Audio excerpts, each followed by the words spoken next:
मनाने उंच भरारी घेत नभामध्ये मुक्त संचार करावा, ओल्या मऊ रेतीमध्ये सोनेरी किरणे अंगावर घेत सागरी किनाऱ्यावर फेरफटका मारावा, आयुष्यातील सर्व चिंता बाजूला सारून सागराचे अफाट रूप नजरेत सामावून घ्यावे, बालपणींचा झोक्याचा खेळ पुन्हा एकदा खेळावा.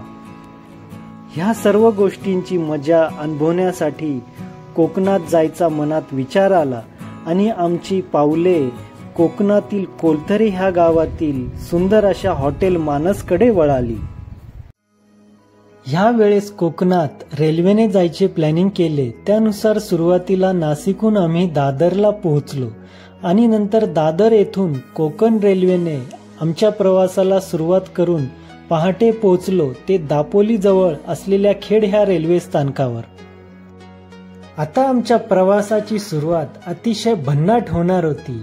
का तर पहाटे आम्हाला घ्यायला आलेले आमचे मित्र श्री अविनाश पवार आणि त्यांच्या कल्पकतेतून त्यांनी तयार केलेली एक अविश्वसनीय अशी त्यांची रिक्षा की ज्याच्यामध्ये दापोलीमधील सर्व पर्यटन स्थळांचे फोटो लावले होते.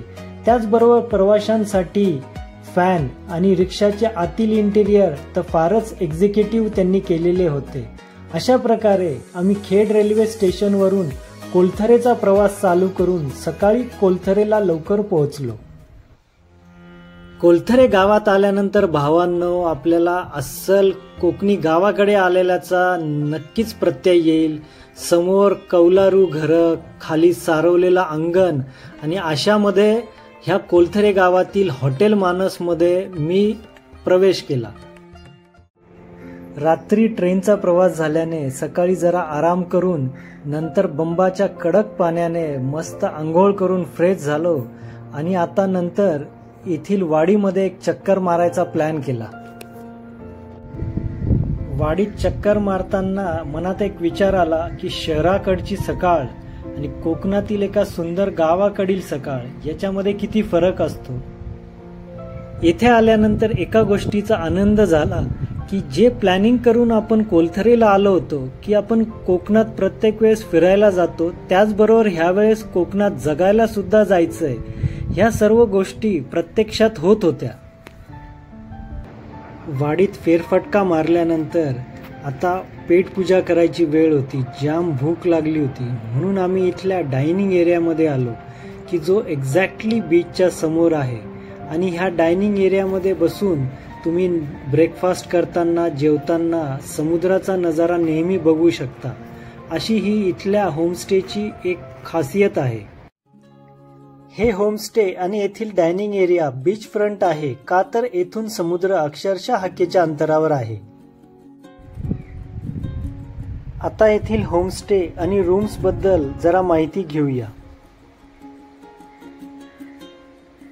ही आहे भाटकर बीच हाऊस मधली नारळ पोफळीची वाडी आणि ह्या वाडीच्या मधोमध हे आहे यांचं होमस्टे.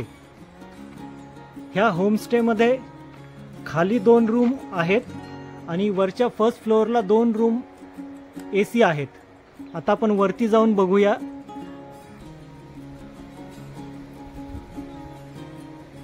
ह्या ग्राउंड फ्लोअर मधील 2 रूम्स आणि ह्या स्टेअरकेसने वरती गेलं की पुढे बाल्कनी आणि तिथं 2 रूम्स.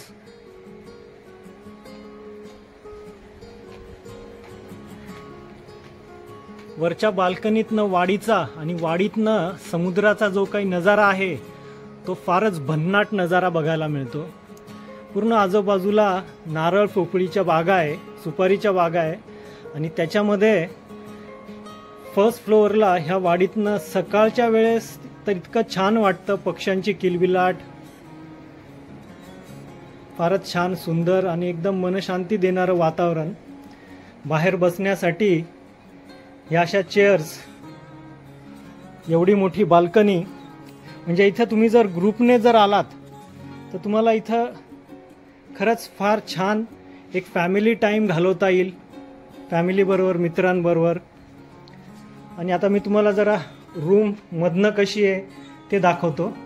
एक मोठा डबल बेड आहे, AC ची सोय आणि आणखी एक महत्त्वाचं म्हणजे इथल्या सगळ्या रूम्स ह्या फार स्वच्छ सुंदर आहेत. रोज इथली साफसफाई होते आणि रूममध्ये बसून ह्या खिडकीतनं तुम्ही बसल्या बसल्या समुद्राचं सुंदर विहंगम दृश्य बघू शकतात. वॉशरूम पण अत्यंत स्वच्छ आणि साफ आहे.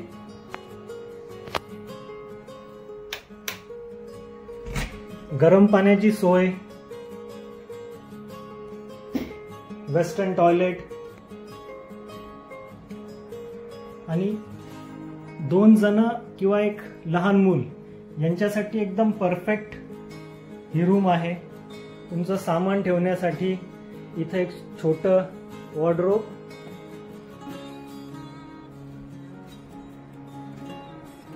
आणि इथं बाजूला ही एक दुसरी एसी रूम.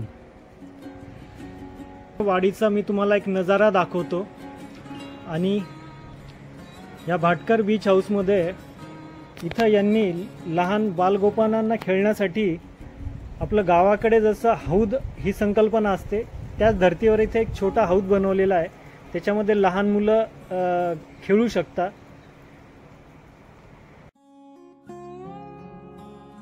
मित्रांनो, आपण आता ह्या होमस्टेची बाकीची माहिती ह्या होमस्टेचे ओनर माजी सैनिक श्री मंदार भाटकर सर यांच्याकडनं घेऊयात. नमस्कार मंडळी, कोकणातील आपल्या ह्या स्वर्गीय प्रवासामध्ये आपण कोकणामध्ये विविध पर्यटन स्थळांना भटकंती देऊन तिथलं सृष्टी सौंदर्य अनुभवत असतो. अशाच ह्या मोहिमेमध्ये आपण दापोलीपासून जवळ असलेल्या कोलथरे ह्या अत्यंत सुंदर अशा गावी आलेलो आहे.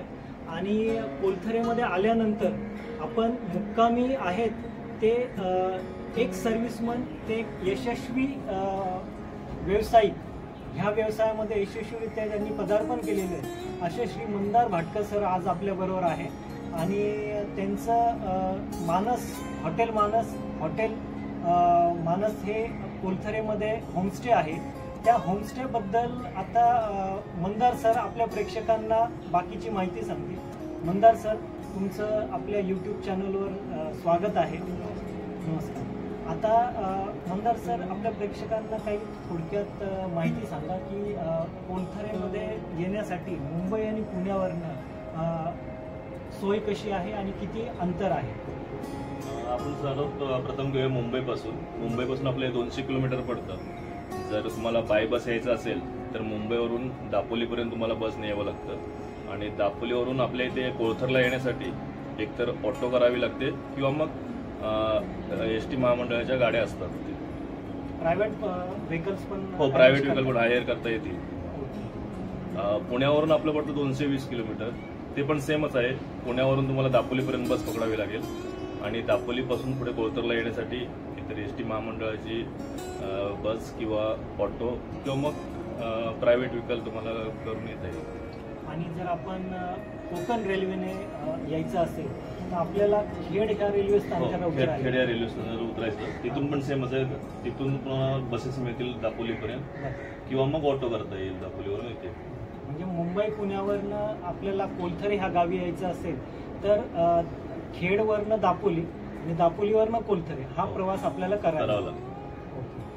नंतर सर, आपण आपल्या ह्या होमस्टेला आल्यानंतर इथं राहायची आणि आपल्या इथं जेवायची काय सोय याची जर माहिती आपल्या प्रेक्षकांना सांगितली तर आणखी सोयीस्कर होईल. आपल्याकडे असं 2 AC रूम आहेत, 2 नॉन AC रूम आहेत. आणि जेवणाचं म्हणाल तर आपलं माझी मिसेस स्वतः जेवण बनवते. घरगुती पद्धतीचं, कोकणी पद्धतीचं घरगुती जेवण आपल्याकडे बनवलं जातं.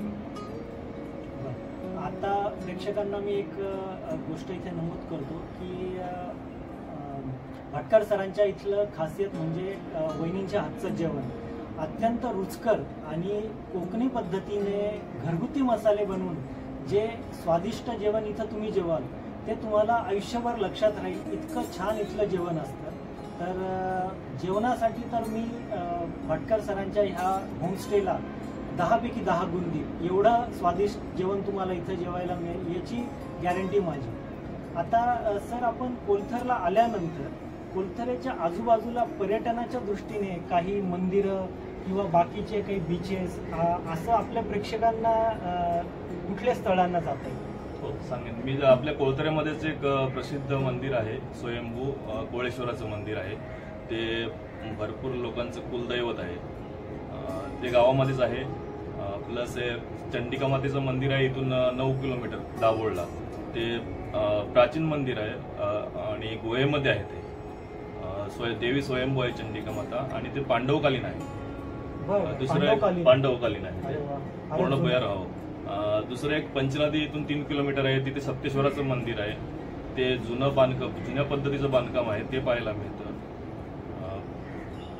अजून आपल्या इथे एक आपल्या रस्त्यामध्येच म्हणजे दापोलीवरून कोळतरला येतानाच परशुरामांचा स्टॅच्यू आहे, तो पाहायला मिळेल इथे. हो, बुरोंडी गावामध्ये. प्लस तिकडे बाकी सगळे बीचेस आहेत, लाडगर, करदे, मुरुड. आणि इथे आपल्या इथे जशी ज्याप्रमाणे आपण म्हणतो की बामणगड आहे, त्याप्रमाणे आपल्या इथे पण गड आहे कोळतरला. ती लोकांना माहित नाही, ते आम्ही दाखवतो इथे. बरं, ही कुठे आहे सर? हे आपल्या इथे समुद्राच्या साईडला आहे. समुद्राच्या इथे अगदी आपल्यासारखंच ते पाणी वरती येतं प्रेशरने. हो, आणि अगदी आपल्यापासून एक 300 ते 400 मीटर वरती, जास्त लांब जाण्याची गरज नाही. बघा, प्रेक्षकांना अशा काही गोष्टी असतात की जे आपल्याला कुठे इंटरनेटवर पण माहिती नसतात किंवा आपल्या वाचनात पण नसतं. असे काही पर्यटन स्थळ जर तुम्ही इथं आले भाटकर सरांच्या, तर भाटकर सर स्वतः त्यावेळेस जर त्यांना प्रेक्षकांची आणि इथल्या बाकीच्या लोकांची गर्दी नसेल तर सर तुम्हाला स्वतः तिथं जाऊन ते पर्यटन स्थळ दाखवतात. ही सोय पण आहे. आणि सर मी असं अजून एक ऐकलेलं आहे, आपल्या कोळथरला डॉल्फिन हे भरपूर प्रमाणात दिसतात. तर डॉल्फिन दर्शनची काही सोय आहे का तुमच्याकडे? हो, डॉल्फिन एक तर आपल्या इथे आपल्या किचनमध्ये तुम्ही बसलात तर समोरच तुम्हाला पाहायला मिळतील, किंवा आपली स्वतःची डॉल्फिन राईडसाठी बोट आहे. आपण बोटीने पण तुम्हाला डॉल्फिन दाखवतो. आपल्या इथनं डॉल्फिन दर्शन पण तुम्ही घडून देतो. हो. प्रेक्षकांनो, अशा पद्धतीने हे कोळथर मधलं एक छानसं सुंदर टुमदार गावी असलेलं होमस्टे आहे आणि ते चालवता आपले मंदार भाटकर सर. तर तुम्ही कोकणामध्ये जेव्हा केव्हा पर्यटनाला या तर ह्या कोळथरच्या बीचवर जर आला तर तुम्हाला हा एक स्वतःचा प्रायव्हेट बीच वाटेल. हा एकदम पांढऱ्या शुभ्र स्वच्छ रेतीचा आणि विस्तीर्ण असा समुद्र किनारा आहे. आणि त्याचबरोबर सर इथं गेल्या काही वर्षांपासून मी असं वाचलेलं आहे किंवा ऐकलेलं पण आहे की कासवांचे अंडे म्हणजे कासव इथं अंडे देण्यासाठी पण हिवाळ्यामध्ये येतात.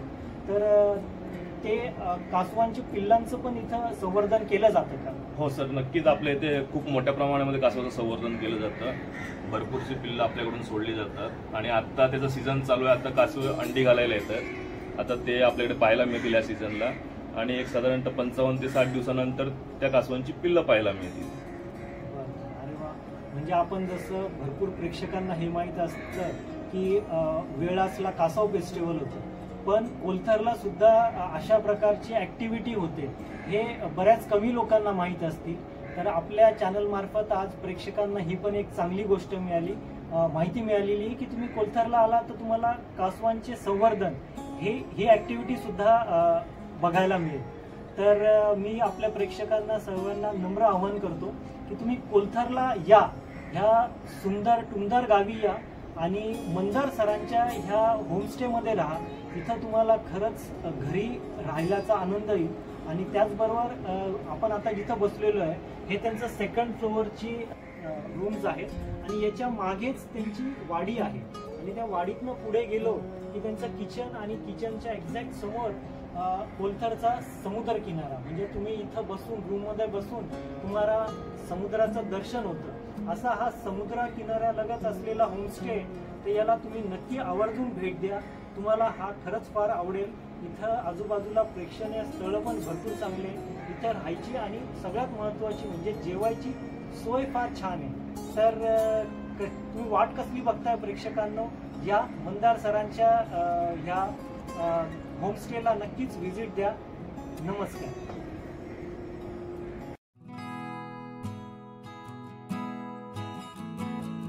समृद्ध कोकण संस्कृती जगण्याचा एक सुंदर अनुभव कोळथरे.